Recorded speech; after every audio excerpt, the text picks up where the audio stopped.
Okay, I'm going to assume that you've tried all of the basics. It still doesn't work. You don't need to hear the basics again. Your sleep is still messed up, and you're also serious about fixing your sleep. So these are all of the assumptions that I have. So if that's you, this video is going to be helpful.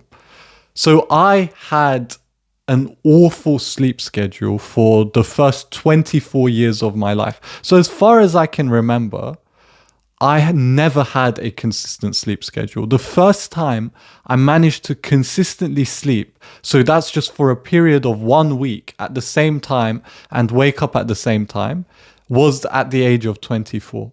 So it was messed up my majority of my life. Everybody in my house has a messed up sleep schedule, and I haven't seen consistency anywhere. So I managed to get consistent. So now I sleep and I wake up at the exact same time every single day. And I've been doing this for weeks now, and I've had a period of doing it for months. So I managed to fix my sleep schedule. It is fixed for me. I wake up rested. I feel good. And I didn't think it was possible. This is the key part that we're going to start with. I didn't even think it was possible because I literally hadn't seen it around me at all. I had a family that had terrible sleep hygiene. So it was something that I didn't even know I could do.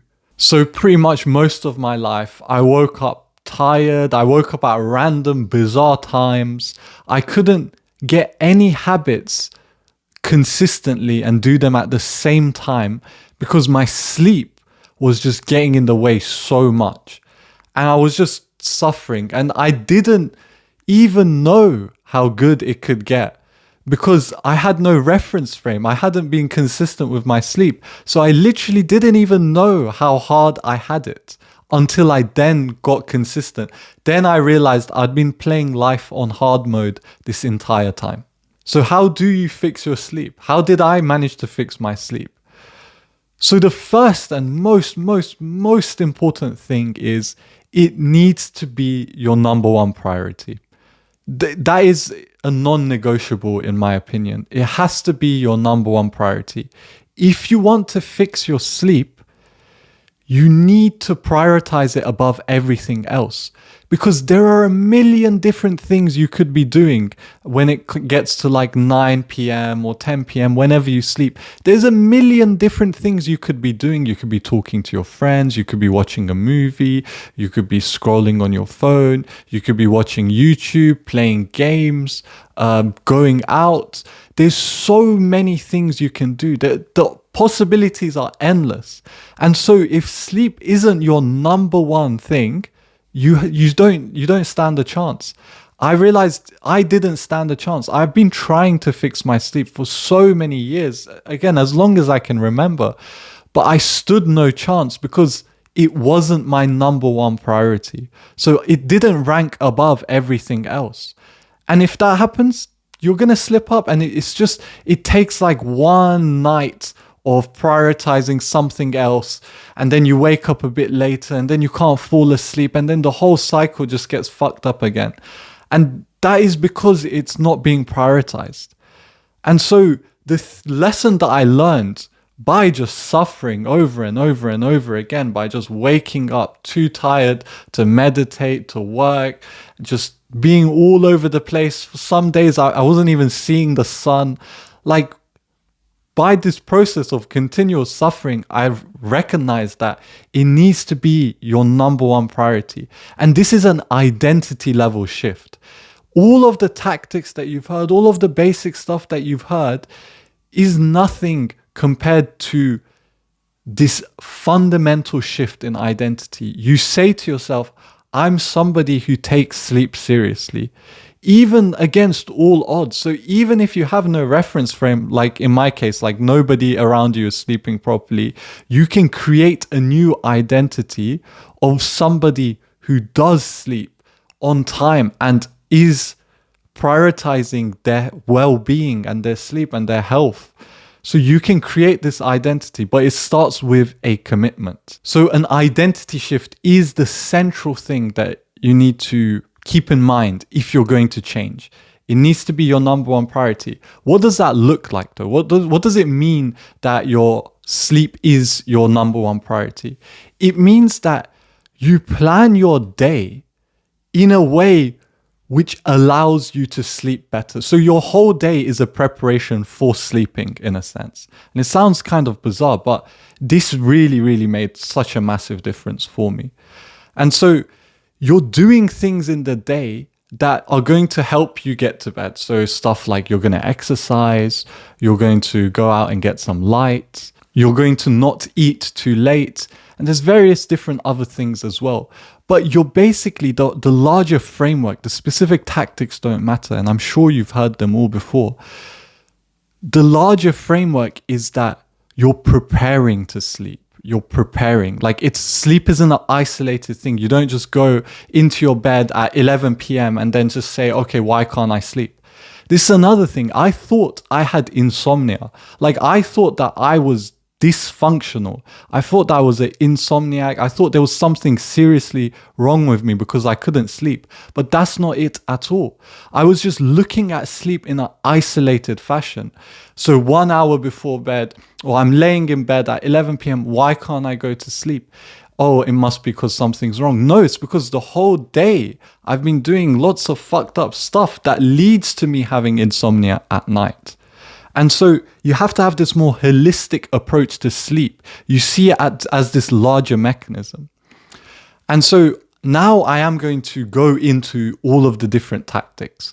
But just keep in mind the identity and the commitment is what's essential. So first and foremost, tracking sleep is helpful for me. Some people don't find it helpful, but tracking sleep really helps me. I know it's not 100% accurate, but it gives me a good sense of what's going on, what different things actually do for my sleep, are there any impacts, etc. So this is a good way to just check if what you're doing is working. But another way is, do you feel rested in the morning? That's pretty much. So another tactic or a mindset is, don't treat it like, okay, I've watched this video, now I'm going to get perfect sleep. You treat this as a process of continual iteration. You let go of any perfectionist behavior tendencies. You realize it's your number one priority and you're going to keep trying and improving slowly and steadily. You're going to refine your sleep process. It's not a one and done thing. It's a continual process of getting better. Nose strips and mouth tape. So I put on magnetic nose strips as well when I go to sleep, and I put on some micropore tape, which basically keeps your mouth shut, stops you from snoring, actually increases the quality of your sleep. And so the nose strips especially are really, really amazing. And they made a big difference for me to just feel much more relaxed and allow my nervous system to calm down, because it's easier to breathe throughout the whole night. So this next one's a bit weird. I added extra insulation to my windows to make them a bit more soundproof. This is a bit weird and you might not need to do something like this, but I'm like a really, really light sleeper. So any noise from the outside will just wake me up or piss me off as I'm trying to go to sleep. So I added like these strips of insulation, and now it's like super silent when I close my window. So that's really nice. Another thing, blackout curtains. For me, again, super light sleeper, I guess I'm just really sensitive when going to sleep. So light makes a big difference for me. So I blacked out my curtains. So I got these things that you can stick on. So it's like really precise and there's no light coming in basically. It's pitch black as I'm going to sleep.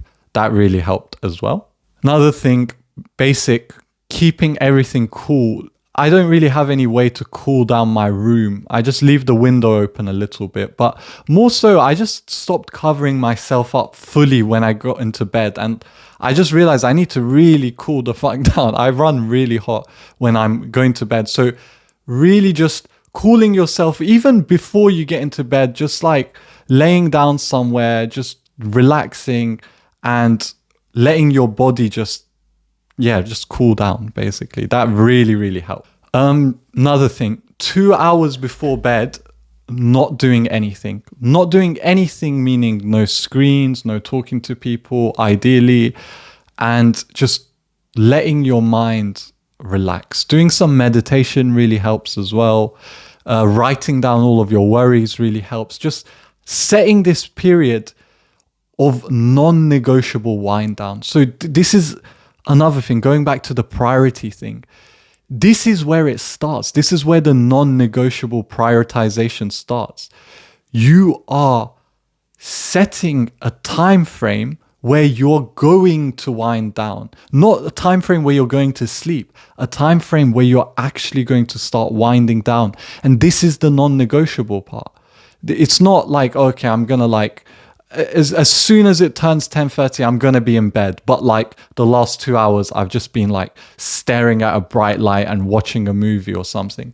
That's not how it works. The non-negotiable is the wind down or the specific tactics or habits that really help you relax and sleep. That's the non-negotiable part. Supplements, they didn't do anything for me. So I checked. I didn't feel any difference. I've tested this in various different weeks. Doesn't do anything for me. It might for you, so it might be worth trying, but thought I should mention that. Another really important thing, chronotypes. So when does your body actually want to wake up and fall asleep?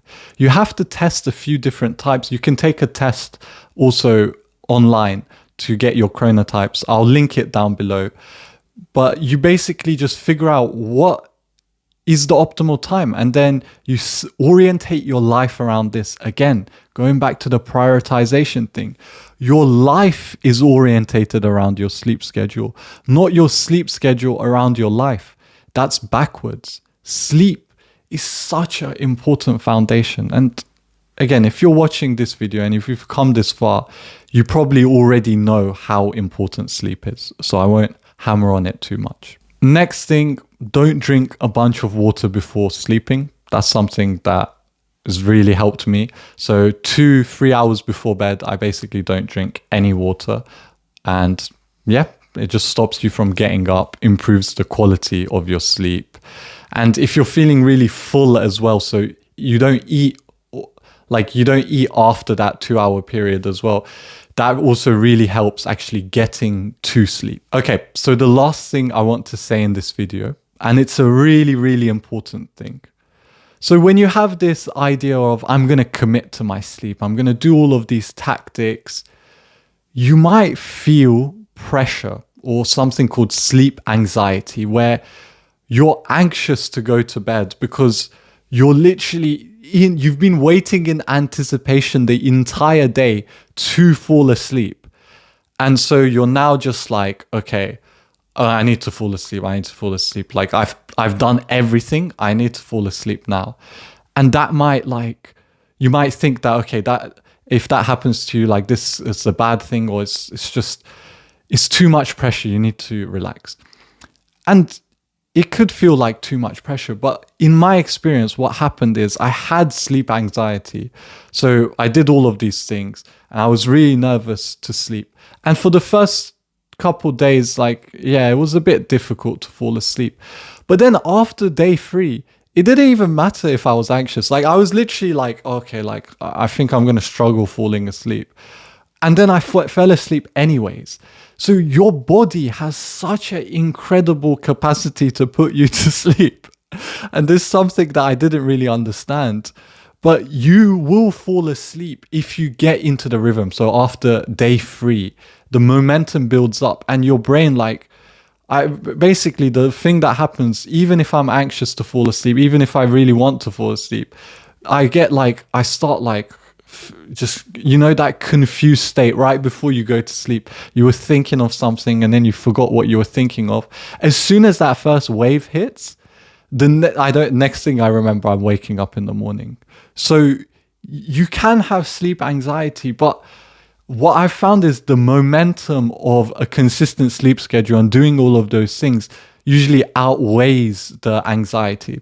And this is coming from somebody who had insomnia, or I had many nights where it took me 4+ hours to fall asleep.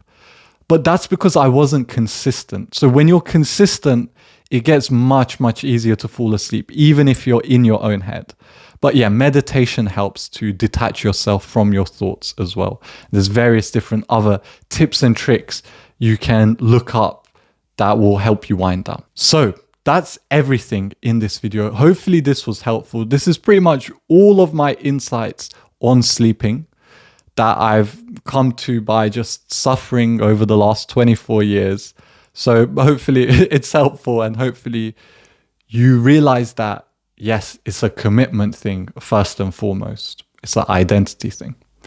So yeah, that's everything. If you enjoyed, I'm glad. If you need help with finding spiritually fulfilling work, or you want to join a community of people interested in things like awakening and integrated living, then check out the links down below. And for now, peace and love.